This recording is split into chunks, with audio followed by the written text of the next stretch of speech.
Hey everyone, how's it going? It's either Wendy Chavez coming at you today with a Veve and OMI update video. Guys, if you're new, welcome. If not, welcome back. I love you all. Everyone say hello to Dashi. Hello, Dashi.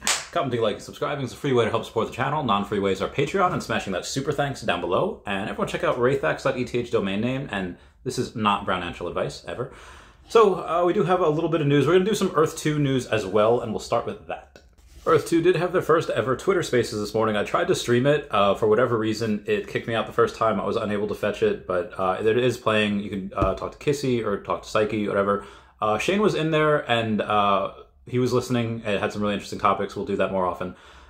People asked about updates on Sidroids for Stage 2. Shane says, we have some team members working on it over the break, but the main development team lead needs some more time with his family. We're eagerly awaiting progress internally as well. We just need to get the systems cooperating on Stage 2 before anything moves forward.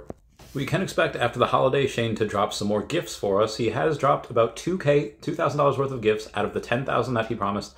It says no more for the rest of the next couple days. It was $2K worth. Next time I might drop a larger number of properties from a cheaper country with some assistance from the office when they get back from break. So again, don't expect that for the next couple of days. And speaking of Sidroids, Pace from Shun City says, also, is Sidroid raid distance based on new tile sizes or real Earth 1 location to location travel distances, please? Thank you. Shane says, I imagine it would be based on the actual distance from the Mentor and based on whatever map box is measuring the distance as, from which what I understand is the actual distance. I am not aware of different systems being used. Again, they partner with Mapbox and they have a pretty good idea of what the distance should be. OMI is up about 0.5% today. This is nothing crazy, nothing to write home about. We only had about $561,000 in trading volume today, but that's about it. Nothing crazy with that. We did outperform a little bit. As far as the markets go, we outperformed everything. The S&P 500, the Dow, and the Nasdaq, the Russell 2000 were all down. As far as other crypto, though, winners of the day was OKB up 5.1% and Litecoin up 1.4%. We did outperform everything else: Bitcoin, Ethereum, Binance XRP, Doge down 4%. So huzzah to that.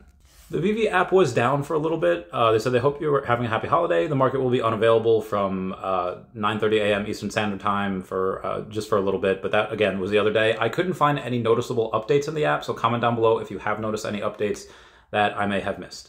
Moving on, we did have, this is not Veve related, but it is NFT related. We had a post from Comics and Crypto saying, feeling blessed to be a Batcowls owner and having early access to buy this grail. The purchase was successful. It was the Justice League America. It was the Brave and the Bold. That was from Palm at DC NFT Official. It is a Batcowls continue with their utility, and not every Batcowl owner got the chance to purchase one. It was just X amount of them, a percentage of it. Again, I think that over the next couple months, Palm will find their footing and they'll be able to go and say, hey, we know how to properly price these now. We know how to do X and Y. And since a lot of people are mentioning first appearance, I mean, the first appearance technically are those floppy disks that we have. And you can see we do have the Green Lantern on there. I do believe that is John Stewart and Hal Jordan. And then they have something with the Green Arrow combination as well. I don't know how much those are going for. I just know that those were first on the blockchain. If people really, really wanted the first, they might want to grab that. If it's just purely for historical reasons. I don't see any utility with it. I don't see a ton of people collecting it, but some people down the line might. I just found it. You can get them for as little as 7 doll hairs. Also, Veve Crypto to Gem is activated for a couple people that are in beta. First appearance and Secret Rare Comics are on the list for this guy at meta_clonex, who is looking to put in about $10,000 in via Ethereum. So I think what Veve's doing is they're getting a couple of whales in first. I don't believe there might be 1 or 2 people that I know that aren't really heavy into crypto that happen to get the testing for crypto. Obviously, you don't want to put somebody in the beta testing rollout that doesn't have it and doesn't have the means to do it. So it makes sense why they would put some people that that have Ethereum or that have these other things that they have to test it. So yeah, you might see a couple of floors changing every now and then. I'm not sure if Mr. Embassy 1 is one of those people because he did go and post these adding 3-digit secret rare digital comic on Veve while the times are good. He collected 4 more the other day. That was the Topolino one, that was the Werewolf by Night, that was a Tarzan one, and that was the X-Men Holiday Special that he had posted about. The X-Men Holiday Special, I think, is like $2 for the common. If I just like a good story. I think that's a good story. It's fun to read. I haven't read the others, but that one is actually a really good read. Very exciting. Speaking of comics and crypto, mentioned before, he said, wow, this 1997 Harry Potter and the Philosopher's Stone first print hardcover book, limited to only 500 copies, just sold for $114,000 on Gold & Co. And there you see, there's the actual cover of the book. I believe Uncle Jeremy, aka Jeremy Pador, has one of the first copies that was used for sales pitch. He paid quite a bit of that, but I think that is a one of one. It is a little bit different than this.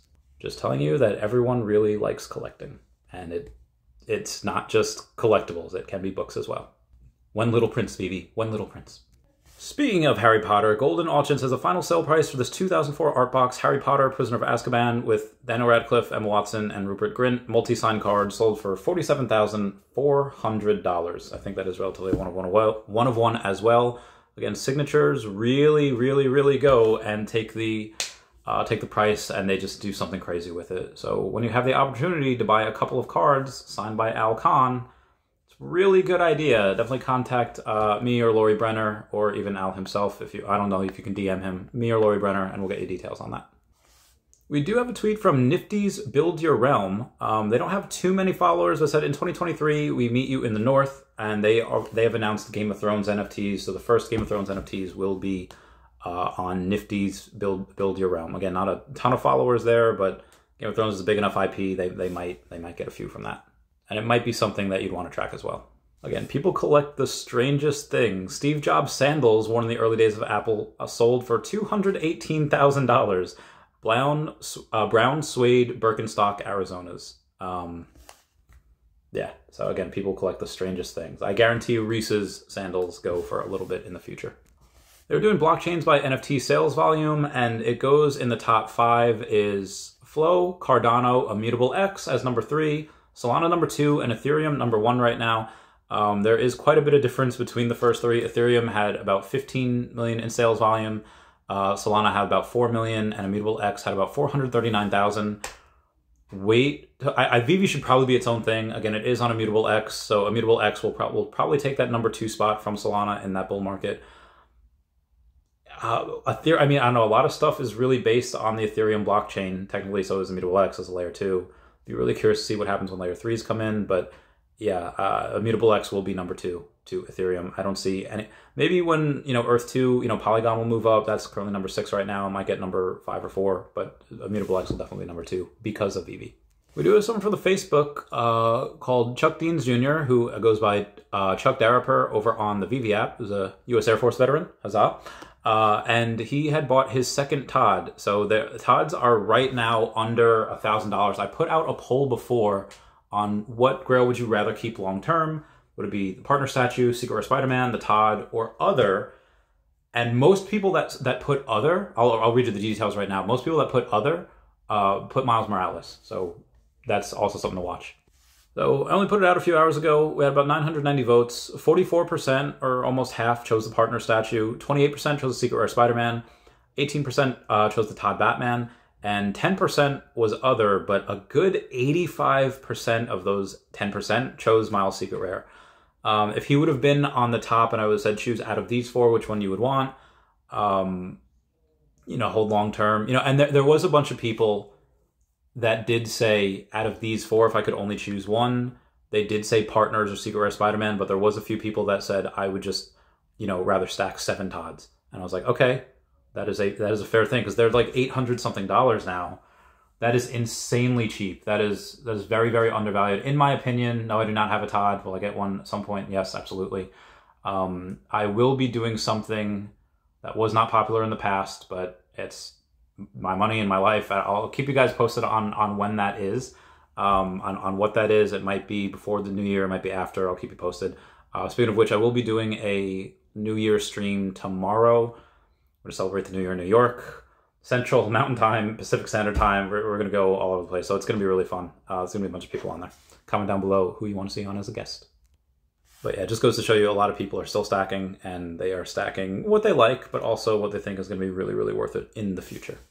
Also, Kyle Willson posted great coverage by Paul Barron TV on Veve being a top 20 app in the entertainment section. We have been top 10 before in the bull market. We'll be top 10 again. And he had mentioned something else prior. I can't find exactly what he said, but he did mention OMI a couple of times. So as a modern investor, so those Spanish YouTubers. There's a lot of people that have been mentioning OMI in passing, but none have really, and also that famous French YouTuber as well. None have really done deep dives in it though, and I think a lot of other people would really go and say, "Oh, hey, yeah, this is more undervalued than we thought." Once they dig into it. Again, just my opinion. Oh, here it is. Apparently, Paul Barron mentioned that OMI could break away from the rest of the crypto market in 2023 and not follow bear market in yesterday's video, starting at 27 minutes. That might have been 2 days ago at this point. But yeah, so again, I'll bring this up once more, and I decided to bring it up again until the next Akomiverse roundtable, which will be on Monday, I believe. Me being one of the most bearish on that Akomi roundtable is very, very interesting as far as my price prediction for 12 months from now. And again, it's not like I'm just having Moon Boys on there. It's, Danny the Bull, Jordan Reese, Dr. Stuff, and Crypto Rain. And the Crypto Rain and Dr. Stuff, who both said between 2 and 3 cents by the end of 2023, was bananas. Definitely go watch that. It's like the last 10 minutes of the stream where you see the Akomi roundtable. Absolutely wild. We have a post from Meta Lemon. I've been on his podcast before, saying, despite having some of the biggest IPs with millions of fans like Marvel, Disney, DC Comics, etc., the official user base is far below hundreds of thousands. I ask you, the users, for your opinion. What do you guys think Veve should do in 2023 to increase the user base? And Dr. Profit responds, keep dropping awesome collectibles and let AR do their thing. Expect 20 AR/MR to hit the market in 2023. Then add some IP based on metaverses and you get the perfect storm. Perfect storm, again, could be us at 2 to 3 cents at the end of 2023. Again, that is my bull case for that. And if that happens, then my super golden goose scenario in 2025 does not happen, in which case we'd be much lower in the future. But hey, I would not mind being a millionaire again next year. If you guys are into giveaways and stuff like that, Virtua, hosted by Wendy Lopez and a bunch of the other people at Virtua, did put on a live stream before where they were giving some stuff away. So that was pretty cool. Keep an eye out for that. So there was this person that I don't think is very big in the crypto space, but I'm not sure. It's this person, I don't even know where they're from, say NFT Payments. And NFT Payments said, this is the best gift ever received in 2022. Happy New Year. Talking about the Avengers Tower. And this person, yeah, had tagged Veve Official because, it's our thing, but also tagged Elon Musk, all of Twitter, Kimball Musk, May Musk, which is, Kimball's Elon's brother and May is Elon's mom, and a bunch of other people, and Binance NFT. I don't know if this person had any connections, but Veve did retweet it. So yeah, that's really interesting. Definitely, I'm going to keep an eye on that for you. We do have Moss Sports Cards 77 saying, first appearance Miles and first appearance Iron Man. If first appearance does become a thing in the future, I just go to the figure statue collecting groups and see all the Iron Man displays. Not my picture, but this is from a physical collector. And yeah, physical collectors go absolutely bananas. Oh my God, look at all that. Oh, that's so beautiful. Oh, I'm jealous. One day when I get a house, I'll have a room specifically for my physical collectibles. Oh, and when Veve retweeted that thing from NFT Payments, they said night mode. Night mode, again, so the thing before, the drop that we had before is kind of a dual thing. You have it during the day, and then you click on it, and then it has like a glow in the dark. The A glows for the Avengers, glow in the dark thing. Again, I think we could have the Baxter building. I think we could have the Oscorp building in the future. This is definitely something I want. I did not get it today. Despite it only selling about 1,400 of them, the floor is not what you would think it is. The floor is very, very steady. And they sold about 1,450, so that's a little over $70,000 for the day.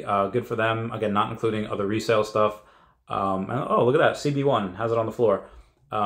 This is something that, yeah, it doesn't make too much sense to try to get it, off the secondary. You can if you want to. If it were me, I would just rather have something that is untouched by someone else and just get, a pure one from the store. But again, that's just me. If you want to save the extra $6 and then go buy like a Lady Deadpool, you can absolutely do that. I'm going to say this, right? There's one Riri Williams, just market watch. Riri Williams, Marvel Mighty, that is, I think, 60 gems, sub 100. I think that is the only one of the Mighties, only one of the Mighties right now that's really undervalued, that's sub 100. The other one, I think, is Namor. You had Clever Jerk post his 8 Namor is that he has all special mints, all absolutely bananas. And I took a look at Namor, and the floor is between 75 and 80. It was between 60 and 70 for the longest time. My favorite when it was at 69. Everyone comment nice down below for 69.